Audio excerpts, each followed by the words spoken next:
हमने कल फ्लूइड के पार्ट पढ़े। एक आईसीएफ में 55% फ्लूइड हमारे शरीर का रहता है और 45% ईसीएफ में रहता है। ईसीएफ को हमने 5 भागों में डिवाइड किया। पहला प्लाज्मा, दूसरा लिम्फ्स में 20%, प्लाज्मा में 7.5% फ्लूइड, लिम्फ्स में 20% फ्लूइड। ट्रांससेल्युलर फ्लूइड जो ऑर्गन की कैविटी में भरा रहता है वह 2.5%। डेंस कनेक्टिव टिश्यू में हमारा 7.5% फ्लूइड रहता है। फ्लूइड इन बोन मेरो में 7.5% हमारा फ्लूइड रहता है।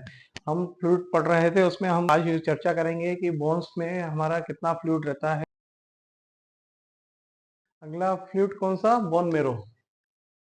कौन सा? Bone marrow. हमारी हड्डी के अंदर जो भरा हुआ फ्लूइड रहता है उसे हम कहते हैं बोन मेरो। ये हो गई हमारी बोन।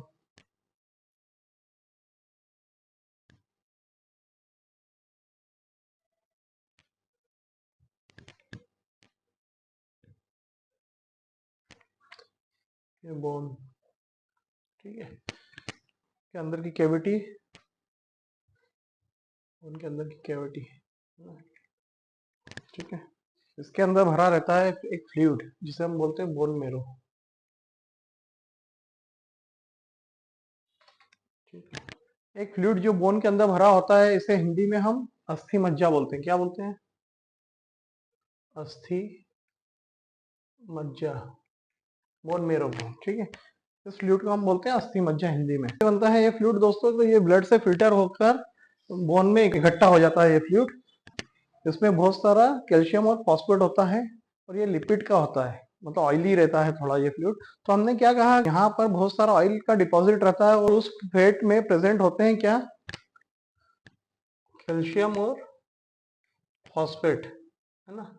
इस ऑयल डिपॉजिट में इस फ्लूइड को आप क्या नाम दे देते हो? Bone marrow. बोन मेरो वो फ्लूइड जो बोन के अंदर फेट डिपॉजिट में मौजूद कैल्शियम और फॉस्फेट से बनता है। कहाँ से आ रहा है ये? इसके पास फेट, कैल्शियम, फॉस्फेट तो ब्लड से आ रहा है और जब वो नहीं चाहिए तो वापस ब्लड को दे देता है। बोन मेरो दो प्रकार के होते हैं। इसके पास कहाँ से आ रहा है ये फ्लूइड? ये ब्लड से ये फ्लूइड आ रहा है और जब इसको नहीं चाहिए तो ये वापस ब्लड में दे देता है। बोन मेरो दो प्रकार के होते हैं। पहला रेड बोन मेरो, यह हमारे जन्म से 0 to 20 ईयर्स तक रहता है। सेकंड है येलो बोन मेरो, यह आफ्टर 20 ईयर्स से जीवन भर रहते हैं। पहला रेड बोन मेरो, यह वाला बोन मेरो हमारे जन्म से लेकर कब तक रहता है? 20 साल तक। और 20 साल के बाद यह बोन मेरो किस में बदल जाती है? येलो बोन मेरो में, जो हमारे मरने तक रहती है। ये मेरो फ्लूइड कौन सी बोन में सबसे ज्यादा होता है? शरीर की फ्लैट बोन जो चपटी और लंबी रहती है बोन, उसमें सबसे ज्यादा बोन मेरो रहता है। जैसे स्ट्रमल, इसके पुला पीछे की तरफ है ना, जो चपटी रहती है, और लॉन्ग बोन में ये बोन मेरो सबसे ज्यादा मौजूद रहता है। लॉन्ग बोन के बीच के हिस्से में बहुत सारा बोन मेरो होता है। लंबी बोन्स जैसे कि फीमर्स या रेडियस, अल्ना, इसमें सबसे ज्यादा बोन मेरो होता है। तो लंबी बोन्स और चपटी बोन्स में बहुत सारा बोन मेरो होता है। यदि हम देखें कि ये बोन मेरो जो हड्डी का फ्लूइड है ये हमारे जीवन के लिए इतना महत्वपूर्ण क्यों है, इसका सबसे बड़ा महत्वपूर्ण कार्य ये होता है कि हमारे शरीर की में ब्लड सेल्स का फॉर्मेशन करती है। जैसे आरबीसी, डब्ल्यूबीसी, ब्लड सेल का फॉर्मेशन बनाती है ब्लड सेल्स को। कौन कौन से? आरबीसी, डब्ल्यूबीसी, प्लेटलेट्स का फॉर्मेशन ये बोन मेरो करती है। पूरी जीवन बनाती रहती है हमारे लिए आरबीसी, डब्ल्यूबीसी और प्लेटलेट्स। और यदि जब इसने अपना काम नहीं किया तो व्यक्ति जिंदा नहीं रह सकता। तो इसका मतलब आप ये कितना महत्वपूर्ण बनाती है। इसका सबसे महत्वपूर्ण कार्य होता है ब्लड के सेल्स आरबीसी, डब्ल्यूबीसी और प्लेटलेट्स का फॉर्मेशन करना। तो जितनी भी चपटी और मोटी बोन्स होती है उसमें बोन मेरो बहुत ज्यादा मात्रा में होता है, तो हम उसको क्या नाम देते हैं? Bone marrow. टोटल 3 फ्लूइड हो गए। चौथा तो मैं आप लोगों को बता चुका हूँ कि शरीर में जितनी भी कैविटीज होती हैं ऑर्गन में, तो उसमें कैविटीज में एक फ्लूइड होता है जिसे हम ट्रांससेल्युलर फ्लूइड कहते हैं। हर एक कैविटीज में फ्लूइड भरा रहता है जितनी भी खाली जगह रहती है। जैसे कि हमारा स्टमक, इसमें क्या भरा है? स्टमक में ये गैस्ट्रिक जूस रहता है। है ना। ठीक है, जैसे कि हमारा गाल ब्लेडर, इसमें क्या भरा है, इसमें बाइल जूस रहता है।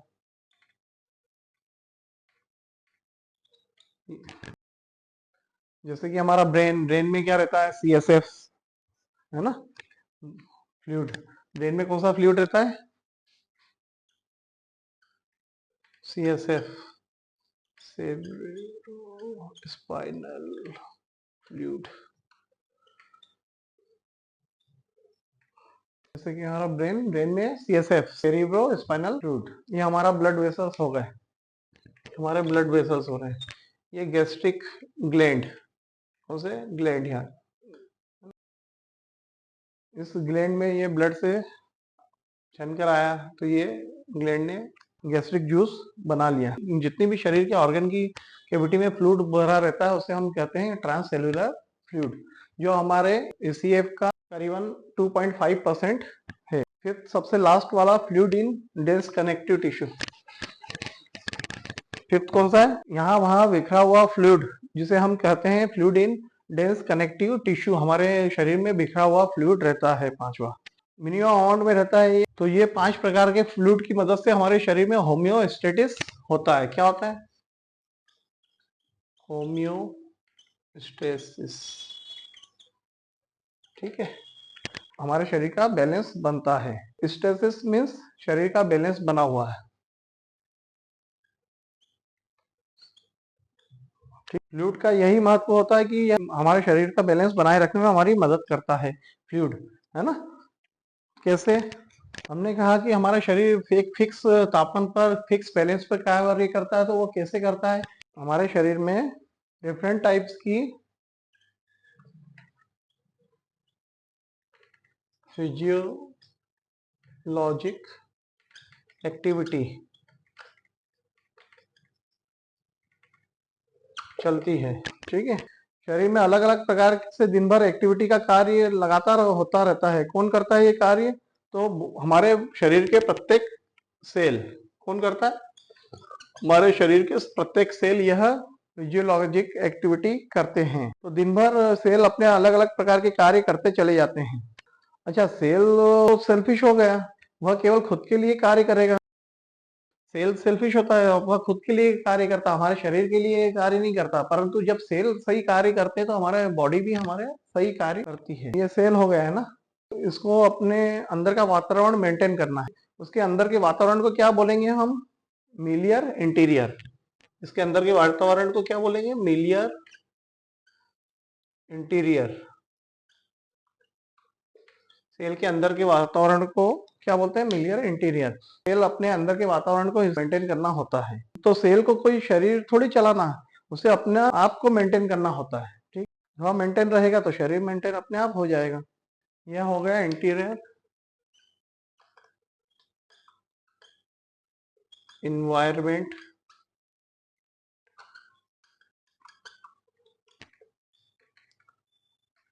तो सेल को कोई शरीर थोड़ी चलाना, उसे अपने आप को मेंटेन करना होता है। तो यह हो गया interior environment of cell. Cell के अंदर का वातावरण, हमने कहा सेल के अंदर के वातावरण को हम मेंटेन करते हैं एक फिक्स तरीके से। तो बेसिकली सेल अपने आप को मेंटेन करता है। तो कैसे करता है, तो ब्लड से न्यूट्रिशन, ऑक्सीजन, एंजाइम वगैरह ले लेता है ना, और वह अपने आप को मेंटेन कर लेता है। तो सेल आगे यदि मेंटेन होते तो हमारी पूरी बॉडी मेंटेन हो जाती है एक फिक्स तरीके से। तो इसी मेंटेनेंस को हम क्या बोलते हैं, मिलियर इंटीरियर। आपने कहा कि सेल ने अलग अलग प्रकार की फिजियोलॉजिकल एक्टिविटी की। तो फिजियोलॉजिकल एक्टिविटी की सेल ने, तो उसने क्या किया, उसने खुद को मेंटेन किया। काम की चीजें उसने ब्लड से अंदर ली, और जो उसे नहीं चाहिए बाहर दे दी। ये सब सेल ने खुद के लिए, अपने लिए किया। अपने अंदरूनी वातावरण को मेंटेन करने के लिए सेल ने अपने खुद के लिए यह सब मेटाबॉलिज्म प्रोसेस की। हमने सेल के इसी अंदरूनी वातावरण को मेंटेन करने के लिए क्या नाम दे दिया, मिलियर इंटीरियर। अब क्या हुआ, सेल ने खुद को बैलेंस किया, उससे शरीर का बैलेंस हो गया। दिन भर सेल ने अलग अलग प्रकार की एक्टिविटी की फिजियोलॉजिकल। तो इस फिजियोलॉजिकल एक्टिविटी से हमारे शरीर का मेंटेन हुआ है क्या, इन्वायरमेंट। सेल के अंदर हर चीज एक फिक्स लेवल पर चलने लगी है। हमारे शरीर की हर एक चीज फिक्स लेवल पे काम कर रही है। जैसे कि हम देखें कि हम 1 मिनट में ब्रीदिंग करते हैं कितनी, 16 से 20 बार, है ना, ब्रीथ करते हैं हम 1 मिनट में। हार्ट हमारा कॉन्ट्रैक्ट करता है 1 मिनट में कितना, 60 से 80 बार 1 मिनट में, है ना, कॉन्ट्रैक्ट होता है, 80 बार कॉन्ट्रैक्ट होता है। जिसके कारण क्या होता है, 1 मिनट में 5 से 6 litre, 5 to 6 litre blood 1 minute में शरीर में रन करता है, जिससे शरीर के सेल कार्य करते हैं और बनाते हैं 98.6 डिग्री का टेम्परेचर। इससे शरीर के सेल्स काम करेंगे, हीट पैदा करेंगे तो 98.6 डिग्री का टेम्परेचर बनता है। ठीक है, अब देखो आपकी हर एक चीज फिक्स होती चली गई। एक दिन में करीबन हम 1.5 लीटर यूरिन का फॉर्मेशन हमारी किडनी करती है, ये भी फिक्स। 1 मिनट में आप 16 से 20 बार सांस ले रहे हैं, ये भी फिक्स है। 1 मिनट में हार्ट कॉन्ट्रैक्ट कर रहा है 60 से 80 बार, 5 से 6 लीटर ब्लड शरीर को दे रहा है, जिससे सेल कार्य कर रहे हैं। सेल कार्य करते हैं तो तापमान होता है हमारे बॉडी का 98.6 डिग्री टेम्परेचर मेंटेन हो जाता है। तो हर चीज हमारी फिक्स होती चली जा रही है। तो हमने क्या बोला, सेल अपने अंदरूनी वातावरण को मेंटेन करता है, तो वह क्या कार्य करता है, मेटाबॉलिज्म करता है। ठीक है, मेटाबॉलिज्म के लिए ब्लड से उसे ऑटो न्यूट्रिशन लेता है और मेटाबॉलिज्म करता है। सेल ने एक अंदरूनी वातावरण बनाया, अपने आप को मेंटेन किया, उसके लिए उसने दिन भर कार्य किया। क्या कार्य किए, ब्लड से ऑक्सीजन लिया, न्यूट्रिशन लिया, ठीक है, मेटाबॉलिज्म किया और अपने जीवन को चलाया। जब सेल ने खुद को सही रखा तो शरीर सही रहा, हमारा शरीर सही रहा तो होमोस्टेसिस रहा। होमोस्टेसिस 2 शब्दों से मिलकर बना है। होम्यो मीन्स सेम, समान, इसको क्या बोलते हैं, सेम, समान, और स्टेसिस मतलब बैलेंस। तो ये हमारी बॉडी एक समान बैलेंस पे कार्य कर रही है। एक मिलियर बैलेंस पूरे शरीर में हमारे रहेगा, तो इस बैलेंस से होमोस्टेसिस बना रहेगा। सेल के कार्य से बैलेंस बन गया, तो बैलेंस से देखो तो हर एक चीज फिक्स हो गई। कैसे हो गई, आपने 16 से 20 बार सांस ली, 16 से 20 बार आप सांस लेंगे तो ब्लड में ऑक्सीजन का लेवल कितना होगा, 0.3 ml ब्लड में डिजोल्व रहेगी, और 19.6 ml जो ऑक्सीजन रहेगी वो हीमोग्लोबिन के साथ मिलकर HbO2 बनाकर हमारे रन करेगी। जिससे क्या होगा, आपका एक फिक्स हीमोग्लोबिन होगा, 12 से 16 Hb ग्राम परसेंटेज हो जाएगा। ठीक है, ओके। 5 से 6 लीटर पूरे शरीर में ब्लड सर्कुलेट होगा, जिससे 120-80 का आपका ब्लड प्रेशर मेंटेन हो जाएगा और 60-80 की आपकी पल्स मेंटेन हो जाएगी। पूरे शरीर को ब्लड मिलेगा तो सेल्स अच्छा कार्य करेंगे, सेल्स अच्छा कार्य करेंगे और शरीर में एटीपी जनरेट होगी। एटीपी जनरेट होगी तो हमारा 98.6 डिग्री का टेम्परेचर हमारा यहाँ पर मेंटेन हो जाएगा। तो ये सब फिक्स है, तो हर एक चीज फिक्स है। इसी को हम बोलते हैं होमोस्टेटिस। ठीक है, एक बैलेंस बना हुआ है शरीर में, जिसे हम नाम देते हैं होम्योस्टेसिस। अगर हमारे सेल बढ़िया कार्य करेंगे, सही कार्य करेंगे, तो हमारी पूरी बॉडी सही कार्य करेगी। ओके, बॉडी फ्लूइड की मदद से ही होमोस्टेसिस होता है। ठीक है, क्योंकि सेल को प्रॉपर ऑक्सीजन न्यूट्रिशन तो फ्लूइड की मदद से ही मिल रहा है ना। तो आज के लिए इतना ही, नेक्स्ट वीडियो में मिलते हैं। धन्यवाद। हमारे वृंदावन में एक बुजुर्ग माता रहती थी। अपने घर से निकाले जाने के कारण वो माता कई दिनों तक उपवास पे रही, परंतु जब आसपास की विधवा माताओं को पता चला तो उन्होंने उनके भोजन के लिए कुछ मदद की। जो वास्तविक प्रेम है वो प्रेम तो केवल श्रीधाम वृंदावन में ही है। अपने घर से निकाले जाने के बाद ये माताएं ही एक दूसरे का सहारा बनकर के जी रही हैं। हाँ बेटा की याद तो आएगी, जब मन से आएगी तो रोने लगेगी। बेटा की दुख से तो रोने लग जाएगी ना। इतनी कड़कती धूप में अपना पेट भरने के लिए इनको कई समस्याओं का सामना करना पड़ता है। कुछ यात्री आते हैं और केवल केले और बिस्किट देकर के चले जाते हैं। 40-45 डिग्री वाली भयंकर गर्मी के कारण ये माताएं बाहर निकल करके और भिक्षा भी नहीं मांग सकती। इसलिए हमारी संस्था प्योर डिवोशन फाउंडेशन इन माताओं के लिए राशन की उचित व्यवस्था इन्हीं की भजन कुटी तक उपलब्ध कराती है। इसलिए आप सभी से प्रार्थना है कि धाम में रह करके भगवान का भजन करने वाली इन माताओं की मदद के लिए आप सभी लोग आगे आए। यदि आप भी इस एनजीओ से जुड़ना चाहते हैं या अपना योगदान देना चाहते हैं, तो आप इनकी वेबसाइट www.thepuredevotion.in पर जाकर एक बार जरूर सर्च करें। और मेरा विशेष अनुरोध है कि आप प्लीज एक बार जाकर उसे सर्च जरूर करें।